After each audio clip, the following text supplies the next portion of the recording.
और जब ये इनसे हाथ से जुडिशरी, सुपीरियर जुडिशरी निकल जाएगी तो फिर इनके मामले रैप अप हो जाएंगे। और मैं आपको बता दूं कि सुपीरियर जुडिशरी जो है वो किसी सूरत में गवर्नमेंट को मीडिया के खिलाफ और ईवीएम्स के ऊपर नहीं साथ देगी हुकूमत का। और जैसे ये चैलेंज होंगे, जिस किस्म की ये कानून बनाने जा रहे हैं, तो आप देखिएगा कि ये कामयाब नहीं होंगे और ये स्ट्राइक डाउन हो जाएंगे और जुडिशरी इसके ऊपर स्प्लिट नहीं, मैं समझता हूं एक तरफ हो जाएगी। ये नहीं होने देगी, बिकॉज ये पेटेंटली अनकॉन्स्टिट्यूशनल है। इससे बड़ी कॉन्स्टिट्यूशनल करप्शन इस मुल्क में नहीं हो सकती अंडर अ हाइब्रिड सिस्टम। जब हाइब्रिड सिस्टम एक मार्शल लॉ के तहत तरीके के साथ हुकूमत चलाना चाहता है कि उसको कोई चैलेंज ना करे, तो फिर चैलेंजेस होते हैं और चैलेंजेस होंगे। तो मैं ये समझ रहा हूं कि ये अब वक्त आ रहा है कि ऑपोजिशन को भी ये बात समझनी चाहिए और उनको भी अपनी जो मुहिम है उसको तेज करना चाहिए, क्योंकि गर्मियां तो चली गई मगर असली गर्मी अब आ रही है। आपने देखा मईशत का हाल क्या है, आपने देखा रुपया कहाँ पहुंच गया है, आपने देखा अभी तक कोई सेटलमेंट नहीं है आईएमएफ के साथ। और मैं ये आपको कह रहा हूं कि अभी सेटलमेंट होनी भी नहीं है इतनी आसानी के साथ। और ये जो सारी वादे कर रहे हैं वो सारे एक एक करके वापस कर रहे हैं। अभी इन्होंने जो एहसास प्रोग्राम के ऊपर खरबों रुपए की जो अनाउंसमेंट्स की हैं वो ऑलरेडी खत्म होने हो रही हैं, ऑलरेडी उसको कट किया जा रहा है। और ये इसी तरीके के साथ बाकी भी जो इनके एजेंडे हैं वो भी सारे कट हो रहे हैं। अभी ये शुरू में इतना शोर डालते थे current account current account current account current account, तो बढ़ गया है। 3 महीने के अंदर अंदर जो हालात हो गए हैं, इनको अब कर्जे लेने पड़ेंगे और भी कर्जे लेने पड़ेंगे। और मैं समझता हूँ ये भीख मांगने पहुंचेंगे हर जगह और बहुत बुरे हालात होने जा रहे हैं, सियासी तौर पे भी, फॉरेन पॉलिसी के लिहाज से भी, जुडिशरी के साथ भी इनके प्रॉब्लम्स बनने जा रहे हैं, मीडिया के साथ, ऑपोजिशन के साथ तो पहले ही है। सो मैं ये समझ रहा हूं कि इस किस्म की जो हमाकत ये करने जा रहे हैं और जिस तरीके से इन्होंने बातें की हैं इलेक्शन कमीशन के साथ, मतलब है कि अगर जितना भी दबाव में हो इलेक्शन कमीशन, मैं तो काफी अरसे से कह रहा हूँ कि हमारी इलेक्शन कमीशन बड़ी कमजोर है, हमारी सुपीरियर जुडिशरी बड़ी कमजोर है, इनको अपने पाँव पे खड़ा होना पड़ेगा इस मुल्क को और इस आइन को प्रोटेक्ट करने के लिए। मगर अब मुझे नजर आ रहा है कि वो वक्त आ रहा है। अब आहिस्ता आहिस्ता इतने लोगों के पाँव के ऊपर ये कुल्हाड़ियां मार रहे हैं कि लोग अब बर्दाश्त नहीं कर रहे और इन्होंने अपनी पाँव के ऊपर कुल्हाड़ी मारनी अब शुरू कर दी है। इस किस्म की जुबान, जिस किस्म की जुबान स्वाति इस्तेमाल कर रहा है और जिस किस्म की जुबान फवाद चौधरी इस्तेमाल कर रहे हैं, ये तो बिल्कुल तौहीन ही तौहीन है। आज अगर इलेक्शन कमीशन खड़ी हो के इनको खींच ले तो अदालत, जो अदालतें हैं, कोई अदालत इलेक्शन कमीशन के खिलाफ नहीं जाएगी। ये एक बहुत बड़ी एक जिम्मेदारी आगे आ रही है। ये सिर्फ इलेक्शन कमीशन की जिम्मेदारी नहीं है, ये अब अदालतों की, सुपीरियर जुडिशरी की भी ये जिम्मेदारी है। और जो ये करने जा रहे हैं इसके ऊपर तो अब रजा कोई शक ही नहीं है कि ये इनको पता है कि ये इलेक्शन किसी सूरत में जीत नहीं सकते। अगर हल्की सी भी फेयर एंड फ्री इलेक्शन हो, ये नहीं जीत सकते। अब इन्हें जैसे कहते हैं पसूड़ी पड़ी हुई है कि अवाम से तो हम दूर हो गए, कारकर्दगी हमने दी नहीं कुछ। अब एक थोड़ी देर ही है कि जब एस्टेब्लिशमेंट इनके खिलाफ होगी, उसका भी हम डिस्कस कर लेंगे वो कब इनके खिलाफ होगी। मगर इस वक्त इनको ये है कि अभी एटलीस्ट हमारे साथ है एस्टेब्लिशमेंट, हम जो कुछ जबरदस्ती करना चाहें करवा लें, बिकॉज एस्टेब्लिशमेंट अभी कुछ नहीं करेगी हमारे साथ। तो इसलिए ये इस किस्म की जुबान और धमकियां दे रहे हैं। मगर ऑलरेडी रजा, ऑलरेडी रेजिस्टेंस शुरू हो गई है। अब आपने ये भी सुना दी बात हमें कि जी कुछ लोग कह रहे हैं नवाज शरीफ साहब वापस आ रहे हैं, तो आपका क्या हाल है? वो नहीं सुन रहे ये क्या हो रहा है, वो नहीं देख रहे क्या हो रहा है, उन्हें खबरें नहीं मिल रही। तो ये एक, जब ये सिलसिला शुरू हो जाएगा ना, फिर जैसे तालिबान के साथ हुआ ना, जो बाइडेन कहते थे 1 साल लग जाएगा, एएनपी जो उनकी जो अफगान नेशनल आर्मी है एएनए, उसको साल लगेगा, वो उस वक्त तक तो लड़ सकेगी। और आखिर में क्या हुआ, हथियार ही गिरा दिए और वो 7 दिन के अंदर पहुंच गए। बिल्कुल यहां बिल्कुल। भी ऐसे ही होगा। जब ये मुहिम शुरू होगी, आप एहसास नहीं कर सकते कितनी जल्दी ये एक क्लाइमैक्स पे पहुंचेगी।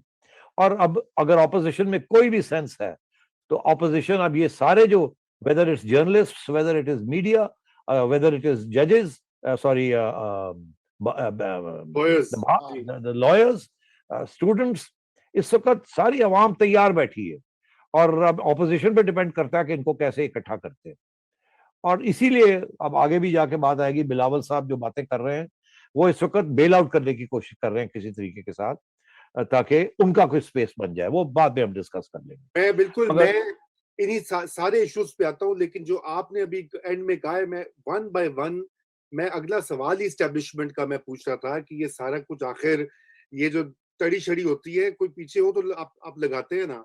तो आपने कहा कि इस्टेब्लिशमेंट भी कब तक साथ देगी। देखिए सैडी साहब, अभी तक तो कोई साइंस नहीं है कि इस्टेब्लिशमेंट जो है इस हाइब्रिड ऑर्डर को चेंज करना चाहती है। उनके लिए भी चल रहा है, पीटीआई के लिए भी चल रहा है, और अभी तो वैसे भी इतनी बड़ी विक्ट्री हो गई है हमारी सिक्योरिटी एपरेटस जो है अफगानिस्तान में। देखे ना, all said and done, Pakistan की जो स्ट्रेटेजिक कैलकुलेशन थी, टू बी स्पेसिफिक पाकिस्तान के सिक्योरिटी के इदारों की, तो वो तो कामयाब हुई है। उन्होंने इंडिया को वहां से आउट कर दिया अफगानिस्तान से।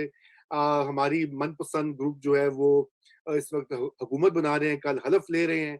तो इन हालात में जहां पे उनको इतनी बड़ी फतह मिली हो, वो कैसे ये अपना हाइब्रिड ऑर्डर चेंज करेंगे? मैं इस, देखे ना, लॉजिकल एक में।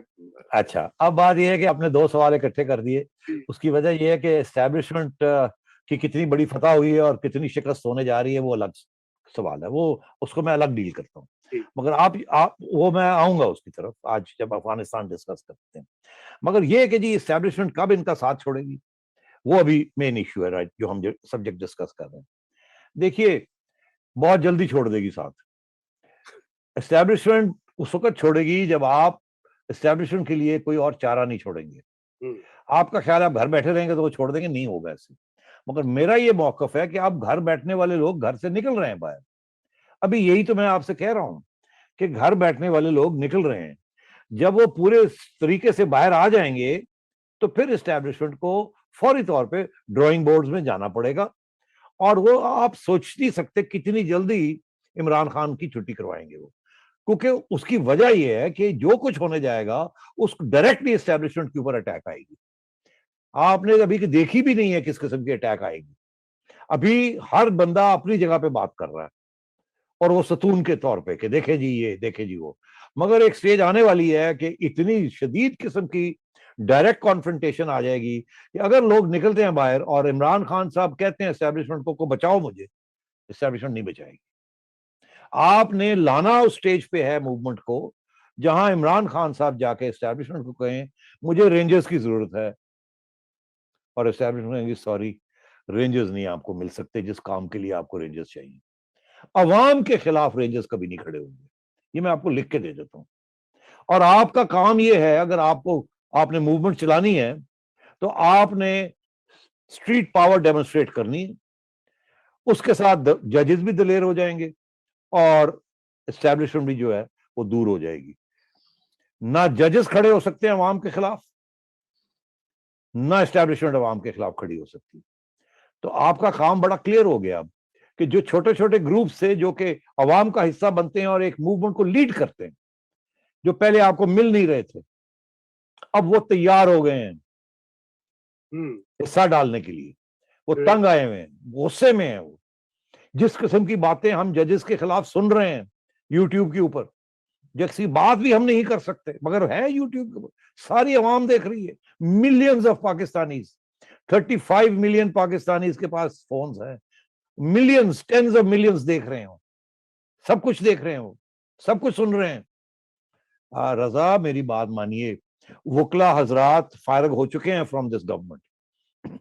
कोई पीटीआई के वकील लोग उनके साथ नहीं है अब, जो कि इश्यूज खड़े हो रहे हैं। पहले भी नहीं थे पीटीआई के इतने, एस्टैब्लिश पार्टीज के ग्रुप्स थे। मगर अब तो वो भी लोग जो इनके साथ एक जमाने में खड़े थे वो इनके खिलाफ हो गए हैं, क्योंकि आइडियोलॉजी इनकी खत्म हो गई है पीटीआई।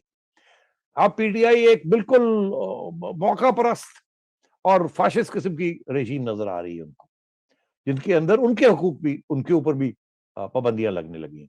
मैं ये समझता हूं कि वो रोमांस जो था पीटीआई के साथ, Imran Khan, middle class ideology, educated लोग, अब वो आहिस्ता आहिस्ता रोमांस जो है वो खत्म हो रहा है।